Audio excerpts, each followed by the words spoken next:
Ex-Fiance tried to stop my wedding. Here's what happened. Have you ever been stuck in a relationship where you're always waiting for the other person to finally make a commitment?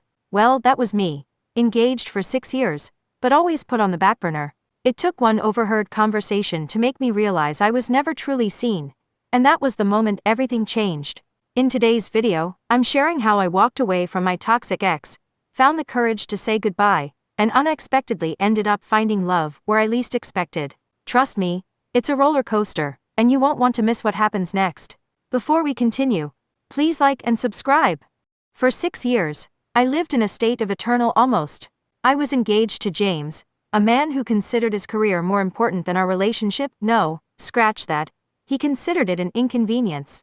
He was charming, ambitious, and, when he looked at me, I often wondered if he was seeing me, or just the idea of a woman who could stand by his side.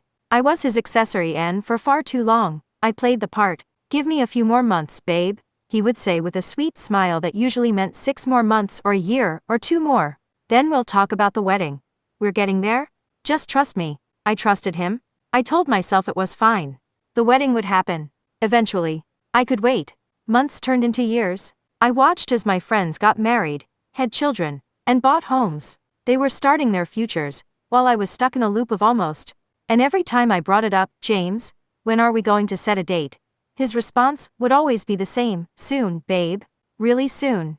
Just gotta get through this next big project. Once I'm settled." And that's when I'd smile and nod, as if my soul weren't slowly suffocating under the weight of his next big project. But the worst part was that I didn't even know who I was anymore. I wasn't just waiting. I was stifling myself. I was so focused on keeping James happy, on being the supportive fiancé he needed to chase his dreams, that I'd lost touch with my own.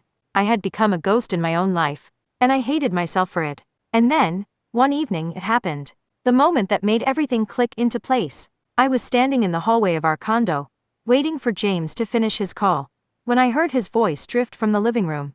He was talking to Greg, his best friend, who, by the way, had the personality of a wet napkin, and the emotional depth of a parking ticket. I wasn't trying to eavesdrop, but James was a loud talker, and the walls of our apartment weren't exactly soundproof. Besides, at this point, the need to hear something real was almost physical. I was desperate to know what was going on in his mind.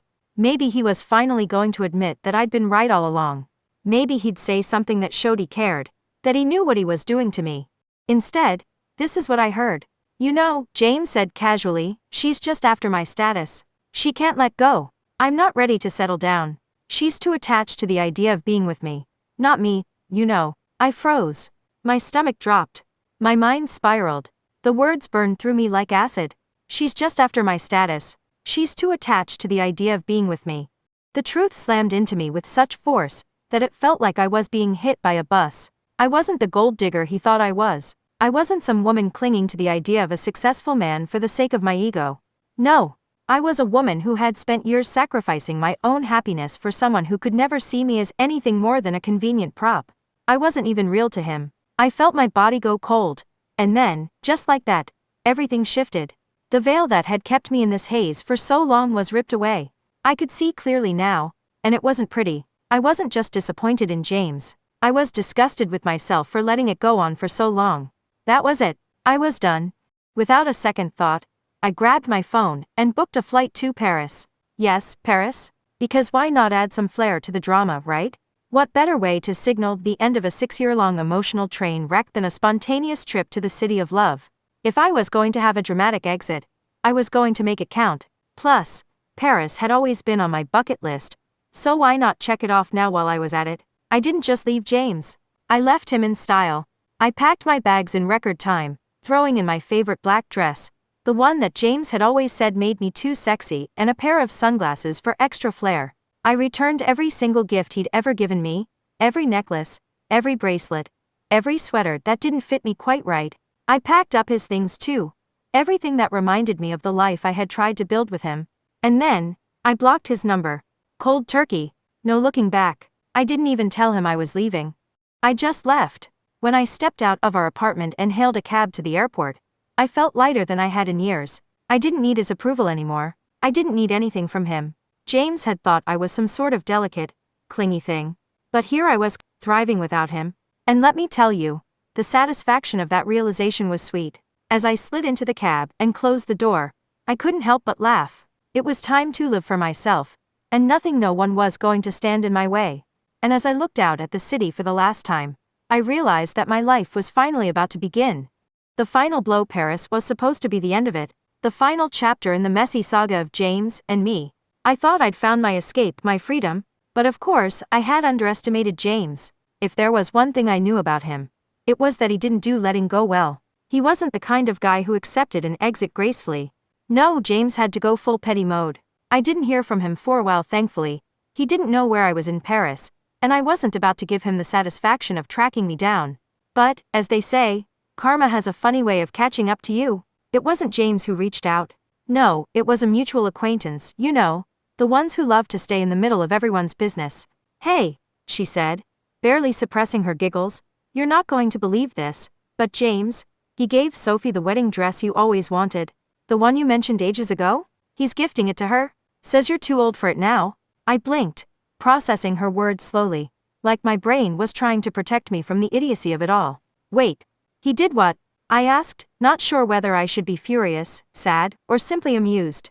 I wasn't sure what the appropriate reaction was when your ex decided to dress his new assistant in your dream wedding dress, and call you too old for it. But then it hit me. I didn't care.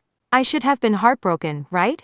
This was supposed to be the moment where I cried into my pillow, writing some poetic, heart-wrenching Facebook status about how I was betrayed by the love of my life. But instead, I burst out laughing. I couldn't help it. The audacity, the sheer chutzpah of James. He thought I'd be sitting here, tearing myself up over his petty move. Instead, I was sitting in a quaint Parisian cafe, sipping on a ridiculously overpriced cappuccino, and chuckling at his complete lack of awareness. I could practically hear him, somewhere, trying to convince Sophie that this was the dress he had saved for his bride-to-be. Meanwhile, I was busy making myself a future with someone who actually saw me. No, I wasn't crying. I wasn't sulking in the shadows of Paris. I was too busy finalizing the details of my real wedding, with a man who wasn't too busy to notice me. The blast from the past. Speaking of that man, let me introduce you to Max. Yes, the Max Martinelli. The Max who, when we were children, promised me he would marry me one day. We had this little ceremony under the oak tree in his backyard when we were in elementary school, complete with flower petals that probably came from his mom's garden. And of course, a ridiculous amount of pinky promises that I wasn't really sure we fully understood at the time. Max had disappeared after that, off to build an empire or something equally impressive. He went overseas to chase his dreams, and I stayed behind, growing up, dating James, waiting for him to make up his mind. Life had a funny way of spinning things, though. Years passed, and I forgot about that little oak tree promise. Who wouldn't, right? But Max apparently hadn't forgotten about me. One day, out of the blue, I got a letter. Yes, you read that right, a letter. The kind that has a wax seal on it, making it feel like something straight out of a Regency-era romance novel. I mean, who even writes letters anymore? But there it was, with Max's name in elegant cursive across the top. I opened it carefully, the kind of anticipation you feel before opening a book that could go one of two ways, either a love story or the most awkward disaster of your life. And this is what it said. "I've built an empire, but never forgot my promise. I have properties to transfer and business deals to offer, but all I want is one thing. Do you still want to marry me?" My heart did something weird. Was it a flutter? A skip? Maybe it was a full-on stomach flip, like I was back in those pre-teen years, daydreaming about being a princess in some faraway castle. But here's the thing, I wasn't some romantic fool. I wasn't the kind of woman who got swept up in sweet gestures or poetic words. I had just been through years of waiting, and waiting for James to get it together. I wasn't about to throw away everything just because some guy, however charming, sent me a letter with wax seals. I mean, come on, it was practically a cliché. But still, there was something about Max's words, something that felt real, something that tugged at the pieces of me I'd forgotten in the chaos of the past few years. I stared at the letter for a long time, reading and rereading the part about the promise we made under the oak tree, the crazy promise I never thought would matter after all these years. I laughed to myself, thinking about how ridiculous it all sounded. And yet, I could feel it. Something deep inside me was pulling me back to that girl I used to be. The girl who wasn't afraid to believe in love and promises and maybe, just maybe, in happy endings. I picked up my pen and, without hesitation, wrote my reply yes. And just like that, I realized I was already stepping into a new chapter. one that would be far better than the one I'd left behind. So, no more crying over wedding dresses that weren't mine. No more wondering if I'd made the wrong choices in life. Max had made his promise all those years ago, and here he was, keeping it. As for James, well, he could keep Sophie and her wedding dress. I was already writing my own happily ever after. The wedding rush. When I told my family about Max's letter, it was like I had dropped a bomb in the middle of a quiet Sunday dinner.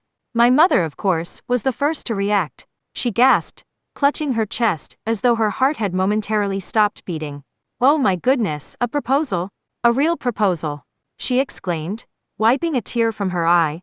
My father, sitting at the head of the table, was grinning from ear to ear, as though he'd just been handed the winning lottery ticket. "You're getting married, huh? That's my girl." He winked at me as if Max had somehow earned my father's approval with just a letter. Which, to be fair, he kind of had. But my sister was a different story. She looked at me with a raised eyebrow and a knowing smirk, as though she had already read the plot twist in a book, and couldn't decide whether to laugh or warn me. "Okay, but seriously," she began, leaning forward and lowering her voice like we were about to plot world domination. "What if Max is balding now? And worse, what if he's boring? He's been living overseas for years. What if he's turned into one of those insufferable finance types who talks about stocks and spreadsheets in his free time?" I couldn't help but chuckle at her concern. My sister had always been the practical one, the one who reminded me to read the fine print of life. But this time, I wasn't worried. Max was the same boy who promised me forever under that oak tree. And maybe he was a little more polished now, but I wasn't about to assume he was boring just because he had grown up. I shrugged and threw her a playful look. "We'll see." And I meant it. After all, I was already living a life that felt more authentic than the one I'd spent so long trying to fit into. This was going to be my real wedding, my real choice, and I was going to make it count. The next day, I found myself in the heart of the city, shopping for a wedding dress. The excitement was palpable, but there was a nagging feeling in my chest, one that I couldn't quite shake off. Was I really ready for all this? Was Max the one I was meant to be with? I tried not to overthink it, focusing on the dress selection. This was supposed to be a fun day, right? But of course, fate had other plans. There I was, minding my own business, carefully inspecting an ivory lace gown that looked like it belonged in a fairy tale, when I heard a familiar voice behind me. "Whoa, this is Rich," said James, his voice dripping with the kind of smugness I had long grown accustomed to. I turned around to find him standing there with none other than Sophie, his new assistant turned girlfriend turned fiancée. They looked so happy. It was the kind of sickeningly perfect image I used to dream about, before I realized that his idea of happiness was me standing on the sidelines, waiting for him to come around. James eyed me with a smirk, clearly relishing the chance to rub my face in whatever new life he thought he was building. "So, what's this? Playing hard to get again, huh? Or are you just here for the free champagne?" he taunted. I could feel my eye twitching, but I wasn't about to let him get the best of me. I took a deep breath, gathered my best, I'm not fazed attitude, and turned to him with the most casual grin I could muster. "No really," I said, my voice dripping with nonchalance. "I'm getting married in 2 weeks. I'm just here to pick out my dress. You know, for real this time." His jaw practically hit the floor. It was as if the concept of me actually following through on a wedding plan was something he couldn't even fathom. "You can't be serious," he sputtered. I leaned in just a little, savoring the moment. Because let's be real, I had to enjoy it. I was finally free. "I am," I said, the words as sweet as honey. "I was never yours." And with that, I turned on my heel, leaving him and Sophie standing there, staring after me with open mouths. It was the perfect exit, and I couldn't resist walking away with a little extra swagger in my step. If James had been looking for closure, well, he wasn't going to get it from me. As I walked out of the store, I couldn't help but laugh. Here I was, on the verge of a brand new life, and there he was, still clinging to the past. His pride had been a constant barrier between us, but now I had the upper hand, and I wasn't afraid to wield it. I wasn't even a little bit tempted to turn around and give him a second glance. I'd moved on, finally, and I was doing it on my terms. So, as I left the bridal store, heading to meet Max later that evening to finalize our plans, I felt lighter, like I could breathe again, like I had stepped into a world that was mine, where I wasn't going to wait around for anyone's approval. And for the first time in forever, I felt exactly where I was supposed to be. The spectacular fall of James. Oh James. If there's one thing that man excelled at, it was digging his own grave, metaphorically of course. I thought I had seen the extent of his ridiculousness during our time together. But he was about to go full dramatic on me. A performance that would put any reality show to shame. Let me set the stage for you. There he was, completely convinced that everything was just part of some weird, sick game I was playing. He hadn't even bothered to ask me if I agreed to his idea of a wedding. Because, in his mind, it was just a matter of when, not if. He had spent years putting me on hold, and now, in his rush to regain some semblance of control over his life, he was preparing for a wedding. And you know what? The worst part? I wasn't even invited. I could practically hear the gears grinding in his mind. If I show her I'm moving on, she'll realize she lost her chance with me. I'll force her hand. But life, in its infinite wisdom, had a much different script for him.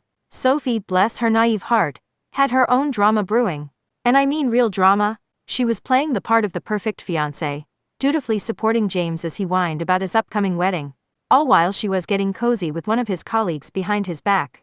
You could practically feel the cringe from a mile away. But oh, karma is a funny thing, isn't it? Turns out, Sophie didn't exactly have the whole loyalty thing down. She got caught in the most spectacular fashion. James, ever the master of self-sabotage, was so focused on his wedding plans that he didn't even realize Sophie had been stepping out on him. Until it was too late. The whole office knew. Hell, even the janitor knew. James, never one to take responsibility for anything that didn't involve himself in the center of the universe, went into full meltdown mode. If it wasn't for the massive ego bruising, he probably would have spent the next few days licking his wounds with some takeout Chinese food and Netflix. But nope, James had bigger plans. He had to fix it. And how did he plan on fixing it, you ask? He called me. I wish I could tell you that I had a moment of hesitation, maybe a tiny crack in my iron resolve, but that's not how it happened. No, James called, and I picked up the phone expecting a lecture about how he was finally ready to marry me. Instead, what I got was a full-on panic attack disguised as a phone call. His voice was frantic, like someone who just realized they were drowning, but still didn't know how to swim. I'll fix everything. Just marry me instead. I can't lose everything. I can't lose you. I'm pretty sure I let out an actual snort. I mean, seriously? This guy, after years of leading me on, and dismissing me at every turn, was now trying to spin some last minute sob story to reel me back in. It was almost comical? Almost. And oh, it got better. Days before my wedding, the one I was having with a guy who actually respected me, who didn't view me as some trophy to be kept in a display case, James shows up on my doorstep. Yes, my doorstep, the one that Max would be arriving at shortly to help me finalize my wedding plans. James, the man who had held up my life for 6 years, was now standing on my porch with this proposal. I'll fix everything, he pleaded, his voice shaking with desperation. Just marry me instead. Please. I can't lose everything. I stood there, staring at him, not even flinching. He looked like a puppy who had been abandoned in the rain, and I'll admit, a small part of me felt a twinge of something. Was it pity? Maybe. But then I remembered, this was James. The guy who couldn't even be bothered to get his act together when it really mattered. I didn't care. Not anymore. With all the grace I could muster, I looked him dead in the eye, and said, "Time waits for no one, James. Don't you get it? I'm already gone." And with that, I turned around. I didn't feel the need to say anything else. No parting words, no good luck for his marriage to Sophie, which was bound to implode within the next 3 weeks. No final jab, no snarky comment. Just a simple, final exit. As I walked away, I could almost hear his heart shattering behind me, but honestly, it didn't matter. James had finally learned that I was no longer in his orbit. I wasn't the backup plan. I wasn't the safety net. And most importantly, I wasn't his anymore. I let myself breathe in the air around me, the air of a life free from his manipulation and self-centeredness. For the first time in years, I felt unburdened. And just as I walked inside, the sound of an engine roared in the distance, signaling Max's arrival. I smiled to myself. I had everything I needed. And James? Well, he was now just a punchline in the story of my life. The escape to happiness. 2 weeks after that dramatic exit from James' life, I found myself in the lap of luxury, floating thousands of feet above the ground in a sleek private jet. And let me tell you, that jet felt far more like a symbol of freedom than anything else. It was like I was flying into the future.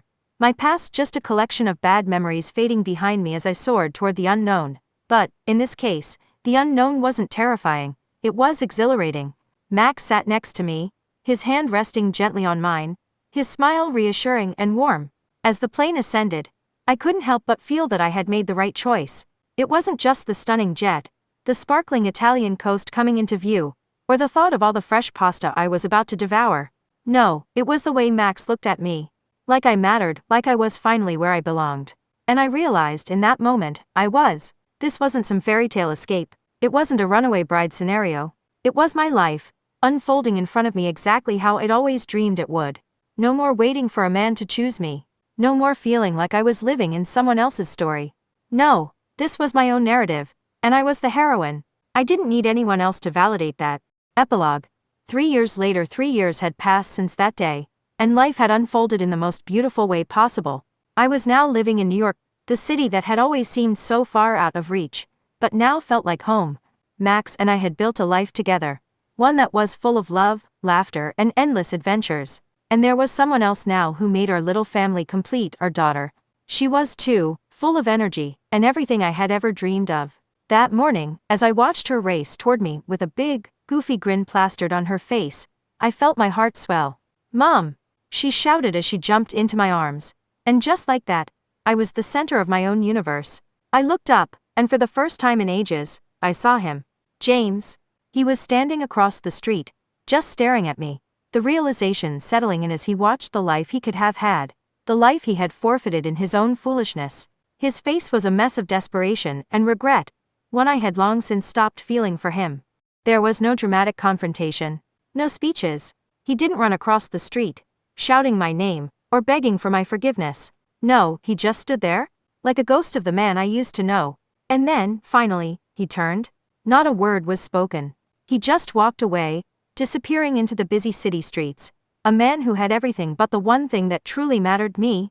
And in that moment, I realized something. I had everything I ever wanted, and more. James had his chance, and he had blown it.